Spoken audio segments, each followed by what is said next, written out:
Hello दोस्तों, स्वागत है आपका स्टडी नाउ 6 चैनल पर। आशा है आप सभी ठीक होंगे। तो हिंदी टीजीटी पीजीटी एग्ज़ाम के लिए ये हमारा 1500 एमसीक्यू का सीरीज़ चल रहा है। तो क्लास पूरी देखिएगा और यहाँ पे सारे प्रश्न महत्वपूर्ण होंगे। ठीक है, प्रश्न तो 10 ही है, लेकिन फिर भी आपके 25 से 30 प्रश्न आराम से यहाँ से कवर हो जाएंगे। तो हो सके तो कॉपी निकाल करके जो भी इम्पोर्टेंट लगे, वैसे सारे ही महत्वपूर्ण है, पर जो आपके लिए नया हो उसे आप नोट करते चलिए। ठीक है, तो फिर शुरू करते हैं। पहला प्रश्न देखिए, सूरदास। सूरदास ही ब्रजभाषा के प्रथम कवि है। सूरदास ही ब्रजभाषा के प्रथम कवि है। और लीलागान, लीलागान का महान समुद्र सुरसागर। ठीक है, लीलागान का महान समुद्र सुरसागर ही उसका प्रथम काव्य है। यह कथन किसका है? ऑप्शन है आचार्य हजारी प्रसाद द्विवेदी, आचार्य रामचंद्र शुक्ल, डॉक्टर नगेंद्र या फिर डॉक्टर रामकुमार वर्मा। तो यह जो कथन है यह आचार्य हजारी प्रसाद द्विवेदी जी के द्वारा कहा गया है कि सूरदास ही ब्रजभाषा के प्रथम कवि है और लीलागान का महान समुद्र सुरसागर, ठीक है, लीलागान का महान समुद्र सुरसागर ही उनका प्रथम काव्य है। यह कथन आचार्य हजारी प्रसाद द्विवेदी जी का है, याद रखिएगा। अगला प्रश्न देखिए, संवत 1700 ईस्वी में संवत 1700, ठीक है, ईस्वी नहीं, संवत 1700 में पद्मिनी चरित नामक प्रबंध काव्य किसने लिखा? संवत 1700 में पद्मिनी चरित नामक प्रबंध काव्य किसने लिखा? ऑप्शन है कवि गंग, लालचंद, जटमल या फिर इनमें से कोई नहीं। तो इसका जो उत्तर है वह है लालचंद। लालचंद ने 1700 ईस्वी में संवत 1700 में पद्मिनी चरित नामक प्रबंध काव्य लिखा। लालचंद ने संवत 1700 में पद्मिनी चरित प्रबंध काव्य लिखा है। ठीक है, आगे देखिए, खड़ी बोली। खड़ी बोली गद्य की पुस्तक, खड़ी बोली गद्य की पुस्तक चंद्र छंद वर्णन की महिमा। खड़ी बोली गद्य की पुस्तक चंद्र छंद वर्णन की महिमा की रचयिता कौन रहे? कवि गंग। कवि गंग को मैंने अभी ऑप्शन में रखा था, इसलिए यहाँ पे कवि गंग के बारे में बता रही हूँ कि खड़ी बोली गद्य की पुस्तक चंद्र छंद वर्णन की महिमा की रचयिता कौन रहे? कवि गंग। ठीक है, इसके अलावा गोरा बादल की कथा के रचयिता कौन रहते हैं? जटमल। जटमल भी ऑप्शन में थे, इसलिए जटमल के बारे में बताया कि जटमल किसके रचयिता रहते हैं, कौन से ग्रंथ के? तो गोरा बादल की कथा, इस ग्रंथ के रचयिता कौन रहते हैं? जटमल। और चंद्र छंद वर्णन की महिमा के रचयिता रहते हैं कवि गंग। ठीक है, महत्वपूर्ण है। अगला प्रश्न देखिए, किस संत कवि की जन्म कथा, किस संत कवि की जन्म कथा कबीर की जन्म कथा से मिलती जुलती है? ऑप्शन है सुंदरदास, प्रागदास, दादू दयाल या फिर रज्जब। तो दादू दयाल की जन्म कथा, ठीक है, दादू दयाल की जन्म कथा कबीर की जन्म कथा से मिलती जुलती है। दादू दयाल क्या थे? एक संत कवि रहे। और दादू दयाल की जन्म कथा किसकी जन्म कथा से मिलती है? तो कबीर की जन्म कथा से मिलती है। ठीक है, दादू दयाल की जन्म कथा कबीर की जन्म कथा से मिलती है। आगे देखिए, दादू दयाल के बारे में थोड़ा जानते हैं। दादू दयाल का जन्म स्थान क्या रहा? अहमदाबाद, गुजरात। दादू दयाल का जन्म स्थान रहा अहमदाबाद, गुजरात। दादू दयाल की प्रमुख रचनाओं में है हरडेवानी और अंगवधु। दादू दयाल की कुछ प्रमुख रचनाओं में कौन कौन से? हरडेवानी, अंगवधु, हरडेवानी और अंगवधु।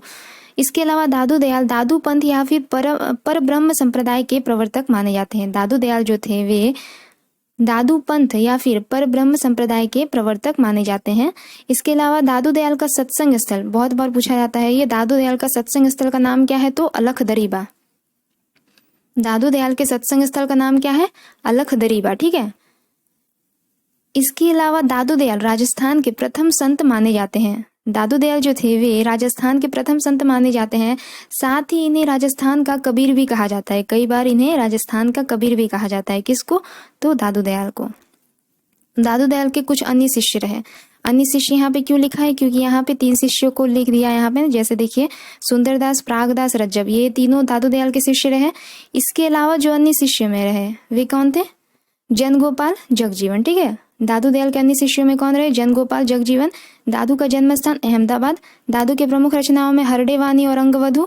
दादू दयाल दादू पंथ या फिर पर ब्रह्म संप्रदाय के प्रवर्तक रहे, याद रखिएगा। दादू दयाल का सत्संग स्थल क्या रहा? अलख दरीबा। और दादू दयाल राजस्थान के प्रथम संत माने जाते हैं। साथ ही इन्हें राजस्थान का कबीर भी कहा जाता है। बहुत ही महत्वपूर्ण है। अगला प्रश्न है, हरिदासी। हरिदासी या फिर निरंजनी संप्रदाय, हरिदासी संप्रदाय को निरंजनी संप्रदाय भी कहते हैं। तो इस संप्रदाय का मूल स्रोत क्या है? हरिदासी या फिर निरंजनी संप्रदाय का मूल स्रोत क्या है? ऑप्शन है सिद्ध, जैन, नाथपंथ या फिर इनमें से कोई नहीं। तो हरिदासी या फिर निरंजनी संप्रदाय का जो मूल स्रोत है वह है नाथपंथ। नाथपंथ निरंजनी संप्रदाय का मूल स्रोत है। ठीक है, आगे देखिए, संत कबीर नामक पुस्तक के संपादक कौन रहे? संत कबीर जो नामक पुस्तक रहा, संत कबीर पुस्तक रहा जो, उसके संपादक कौन रहे? ऑप्शन है अयोध्या सिंह उपाध्याय हरिऔध, डॉक्टर राम कुमार वर्मा, बाबू श्याम सुंदर दास या फिर सुमन राजे। तो संत कबीर पुस्तक के जो संपादक थे वे थे डॉक्टर राम कुमार वर्मा। डॉक्टर राम कुमार वर्मा संत कबीर नामक पुस्तक के संपादक माने जाते हैं। आगे देखते हैं, इसके अलावा कबीर वचनावली, संत कबीर पुस्तक के संपादक कौन थे? डॉक्टर राम कुमार वर्मा। कबीर के ऊपर लिखी गई कबीर वचनावली नामक पुस्तक, ठीक है, कबीर वचनावली पुस्तक के संपादक कौन रहते हैं? हरिऔध जी। कबीर वचनावली पुस्तक के संपादक कौन रहे? अयोध्या सिंह उपाध्याय हरिऔध जी कबीर वचनावली पुस्तक के संपादक रहते हैं। इसके अलावा कबीर ग्रंथावली पुस्तक के संपादक बाबू श्याम सुंदर दास, ये बहुत बार पूछा गया है। कबीर ग्रंथावली पुस्तक के संपादक बाबू श्याम सुंदर दास, काफी बार ये प्रश्न देखा है मैंने, ठीक है, इंपॉर्टेंट है। आगे देखिए,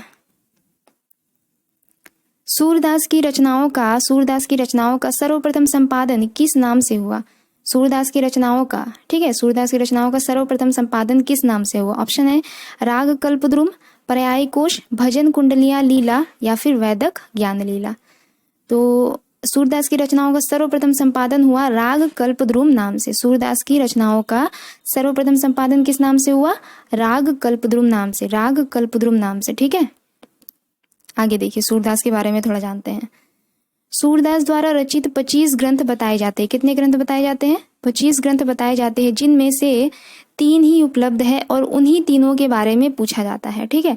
सूरदास द्वारा 25 ग्रंथ बताए जाते हैं, परंतु उनमें से उपलब्ध कितने हैं? 3 हैं, और वे 3 ही है महत्वपूर्ण और उन्हीं के बारे में ज्यादातर समय पूछा जाता है। वे 3 कौन से ग्रंथ हैं? सुरसागर, सुरसारावली, साहित्य लहरी। कौन कौन से ग्रंथ हैं? सुरसागर, सुरसारावली और साहित्य लहरी। इनमें से सुरसागर का उपजीव्य क्या माना जाता है? भागवत महापुराण का 10वां स्कंद। सूरदास द्वारा रचित 25 ग्रंथ है, जिसमें से 3 ही उपलब्ध है और वे तीनों महत्वपूर्ण है। कौन कौन से? सुरसागर, सुरसारावली और साहित्य लहरी। सुरसागर का उपजीव्य क्या रहा? सुरसागर का उपजीव्य क्या रहा, पूछा जा सकता है। तो भागवत महापुराण का 10वां स्कंद, भागवत महापुराण का 10वां स्कंद सुरसागर का उपजीव्य रहा, ठीक है। सुरसागर में कितने पद रहे? 4936 पद रहे। सुरसागर में कितने पद? 4936 पद और 12 स्कंद। सुरसागर में 4936 पद और 12 स्कंद। इसके अलावा डॉक्टर नगेंद्र ने सुरसागर को अनियुक्ति या फिर उपालंब काव्य भी कहा है। सुरसागर को अनियुक्ति एवं उपालंब काव्य किसने कहा है? तो डॉक्टर नगेंद्र ने सुरसागर को अनियुक्ति एवं उपालंब काव्य कहा है। कुछ पॉइंट्स को मैं रिपीट कर दे रही हूँ ताकि सुनने से वो रह जाए दिमाग में, ठीक है। आगे देखिए, हिंदी साहित्य में भ्रमर गीत काव्य परंपरा का प्रवर्तन किसने किया? हिंदी साहित्य में सर्वप्रथम भ्रमर गीत काव्य परंपरा का प्रवर्तन किसने किया? ऑप्शन है रैदास, सूरदास, कृष्णदास या फिर चतुर्भुजदास। तो सूरदास ने, ठीक है, सूरदास ने हिंदी साहित्य में सर्वप्रथम भ्रमर गीत काव्य परंपरा का प्रवर्तन किया। सूरदास ने हिंदी साहित्य में भ्रमर गीत काव्य परंपरा का प्रवर्तन किया। आगे देखिए, सूरदास को वात्सल्य रस का सम्राट भी कहा जाता है, ठीक है। सूरदास को क्या कहा जाता है? वात्सल्य रस का सम्राट भी कहा जाता है। बहुत बार पूछा जाता है वात्सल्य रस का सम्राट किसे कहा जाता है? सूरदास को। भ्रमर गीत में कुल कितने पद है? तो 700 पद है। भ्रमर गीत में कुल कितने पद है? तो 700 पद है। भ्रमर गीत परंपरा का सर्वप्रथम उसका प्रवर्तन किसने किया? तो सूरदास ने किया। इसके अलावा भ्रमर गीत को उपालंब काव्य भी कहा जाता है, ठीक है। सुरसागर को अनियुक्ति या फिर उपालंब काव्य किसने कहा था? याद कीजिए, अभी थोड़ी देर पहले बताया, डॉक्टर नगेंद्र ने सुरसागर को अनियुक्ति या फिर उपालंब काव्य कहा। इसके अलावा भ्रमर गीत को भी उपालंब काव्य कहा जाता है, ठीक है। भ्रमर गीत को भी उपालंब काव्य कहा जाता है। और आचार्य शुक्ल ने भ्रमर गीत को ध्वनि काव्य कहा है। आचार्य शुक्ल ने भ्रमर गीत को क्या कहा है? ध्वनि काव्य कहा है, ठीक है, याद रखिएगा। आगे देखिए, 8वां नंबर प्रश्न है, सुरसागर किसी चली आती हुई गीत काव्य परंपरा का, सुरसागर किसी चली आती हुई गीत काव्य परंपरा का, चाहे वह मौखिक ही रही हो, पूर्ण विकास सा प्रतीत होता है। सुरसागर किसी चली आती हुई गीत काव्य परंपरा का, चाहे वह मौखिक ही रही हो, पूर्ण विकास सा प्रतीत होता है। यह कथन किसका है? ऑप्शन देखिए, डॉक्टर रामस्वरूप चतुर्वेदी, डॉक्टर बच्चन सिंह, आचार्य रामचंद्र शुक्ल या फिर श्याम सुंदर दास। तो यह कथन जो है यह आचार्य रामचंद्र शुक्ल का है। ठीक है, यह कथन किसका है? आचार्य रामचंद्र शुक्ल का है, याद रखिएगा। अगला प्रश्न देखिए, सूरदास के किस ग्रंथ में नायिका भेद, श्रृंगार रस तथा अलंकारों का निरूपण हुआ है? सूरदास के किस ग्रंथ में नायिका भेद, श्रृंगार रस तथा अलंकारों का निरूपण हुआ है? ऑप्शन है सुरसागर, सुरसारावली, साहित्य लहरी। सुरसागर, सुरसारावली, साहित्य लहरी। तो सूरदास के जिस ग्रंथ में नायिका भेद, श्रृंगार रस तथा अलंकारों का निरूपण हुआ है वह ग्रंथ है साहित्य लहरी। ठीक है, साहित्य लहरी ग्रंथ में नायिका भेद, श्रृंगार रस, अलंकारों का निरूपण हुआ है। ठीक है, आगे देखिए, साहित्य लहरी नामक ग्रंथ में अलंकार और नायिका भेदों के उदाहरण प्रस्तुत करने वाले 118 दृष्टिकूट पद है। कितने पद है? 118 दृष्टिकूट पद है जो अलंकार एवं नायिका भेदों के उदाहरण प्रस्तुत करते हैं। किस ग्रंथ में? साहित्य लहरी नामक ग्रंथ में। ठीक है, कितने पद है? 118 दृष्टिकूट पद है। क्या करते हैं वे? अलंकार और नायिका भेदों के उदाहरण प्रस्तुत करने वाले वे पद है। ठीक है, यह एक रीतिपरक काव्य माना जाता है। कौन सा ग्रंथ? साहित्य लहरी जो ग्रंथ है, यह जो सूरदास द्वारा रचित है, इसे एक रीतिपरक काव्य माना जाता है। जबकि यह भक्ति काल का काव्य है, फिर भी इसे क्या, एक रीतिपरक काव्य माना जाता है। इसमें रहस्यपूर्ण अर्थ शैली में राधा कृष्ण के लीलाओं का वर्णन किया गया है। साहित्य लहरी में क्या वर्णन है? किस चीज का वर्णन किया गया है? तो रहस्यपूर्ण अर्थ शैली में। किस शैली में? रहस्यपूर्ण अर्थ शैली में राधा कृष्ण के लीलाओं का वर्णन किया गया है साहित्य लहरी ग्रंथ में। ठीक है, आगे देखिए, साहित्य लहरी के बारे में जाना, सुरसारावली के बारे में जानिए। सुरसारावली इनकी विवादित या अप्रामाणिक रचना मानी जाती। पूछा जा सकता है सूरदास के किस ग्रंथ को विवादित या फिर अप्रामाणिक माना जाता है? तो सुरसारावली ग्रंथ को। ठीक है, सुरसारावली ग्रंथ को विवादित या फिर अप्रामाणिक माना जाता है। इसमें कितने छंद है? तो 1107 छंद है। सुरसारावली में 1107 छंद है और इसकी रचना संसार को होली का रूपक मानकर की गई है। सुरसारावली की रचना किस रूप में की गई है? संसार को होली का रूपक मान करके सुरसारावली की रचना की गई है। इसमें 1107 छंद है और इसे एक विवादित या फिर अप्रामाणिक रचना माना जाता है। ठीक है, अगला प्रश्न देखिए, आचार्य रामचंद्र शुक्ल ने किसे जीवनोत्सव का कवि माना है? आचार्य रामचंद्र शुक्ल ने किसे जीवनोत्सव का कवि माना है? ऑप्शन है कृष्णदास, नंददास, सूरदास या फिर परमानंद दास।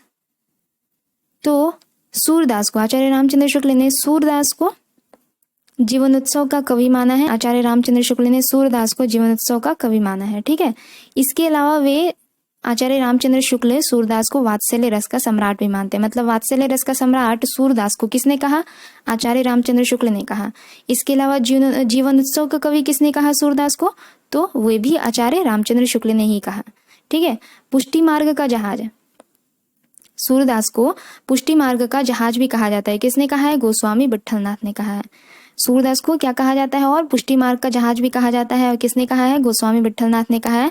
और सूरदास के कुछ अन्य नाम है, कौन कौन से? खंजन नयन, भावाधिपति। सूरदास के अन्य नामों में कौन कौन से हैं? खंजन नयन, भावाधिपति। ठीक है, वात्सल्य रस का सम्राट और जीवनोत्सव का कवि किसने कहा है? तो आचार्य रामचंद्र शुक्ल ने कहा है। पुष्टि मार्ग का जहाज किसने कहा है सूरदास को? तो गोस्वामी विट्ठलनाथ ने कहा है। इसके अलावा सूरदास के अन्य नामों में कौन कौन से हैं? खंजन नयन, भावाधिपति। ठीक है, तो आज के लिए बस इतना ही रहने देते हैं। अगली क्लास में जल्दी मिलेंगे।